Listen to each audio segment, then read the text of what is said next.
I'd been flying for almost 30 hours, and the flight attendants won't stop crying. 30 hours ago, I boarded a red-eye from New York to LA. I had an entire row to myself, and after takeoff, I stretched out and fell asleep. When I woke, it was to violent turbulence and complete disorientation. I checked my phone. 4:03 a.m. We should have been landing in about an hour. But when I looked out the window, my blood ran cold. There's no ocean between New York and Los Angeles. I stared out at the water, trying to think of any lake big enough to explain it. There wasn't one. I pressed the call button. Minutes passed. When the flight attendant finally appeared, she flipped off the light and smiled, tears streaming down her face. "How can I help you, sir?" she asked. I pointed at the window and asked where we were. She wiped her cheeks and kept grinning. "We'll be landing in about an hour," she said. After she left, I checked my phone again. 4:03 a.m. It hadn't changed. I had been waiting with my call light on for at least 5 minutes. I opened my laptop. Same time, 4:03 a.m. Started a stopwatch on my phone and sat there, watching the clocks, waiting for a single minute to pass. I stared at those screens for 2 full hours. The stopwatch kept ticking. The clocks never moved. Not 1 second. I tapped the shoulder of an older woman in the row ahead. She turned, annoyed.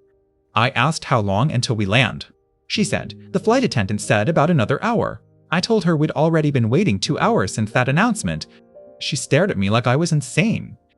I was about to push harder when a hand landed on my shoulder. I got around. A male flight attendant stood over me, grinning just like the first one. Tears dripped from his cheeks onto my shoulder. "Sir, calm down or I'll call the captain." I sat back and said that wouldn't be necessary. He held my gaze for a long moment, then stepped away. But I knew something was deeply wrong. Every few hours, the attendant came by with meals. Always grinning, always crying, always saying the same thing. "Okay? We'll be landing in about an hour." My stopwatch now reads over 30 hours. 30 hours on a flight that should have taken 6. And every clock on this plane still says 4:03 a.m. I tried talking to other passengers. I walked through coach, asking if anyone else noticed the time. Every single one told me the same thing. We land in an hour. 3 hours ago, I made a break for first class. I pushed past the curtain, desperate to find someone in charge who wasn't crying. I didn't make it far. 2 flight attendants grabbed me, their grip like iron. They grinned down at me, tears falling. "The seatbelt sign is on, sir. Please remain seated." I was about to give up hope. Then, a woman in a business suit walked past me toward the bathroom. Without looking, she dropped a piece of paper onto my tray table. I unfolded it. One question, scrawled in pen. "Are you stuck too?" My heart pounded. I wasn't alone. I wrote back, "Yes, it's been 30 hours." I folded it and placed it on the empty tray beside the aisle, waiting for her to return. She came out of the bathroom, picked up the note without slowing down, and walked right past me. She didn't look back.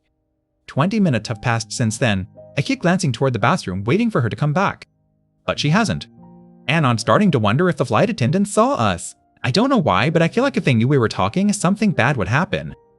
Something worse than this endless loop. I'm recording this now because I have to do something. I'll update you all with whatever happens next. If anything happens next.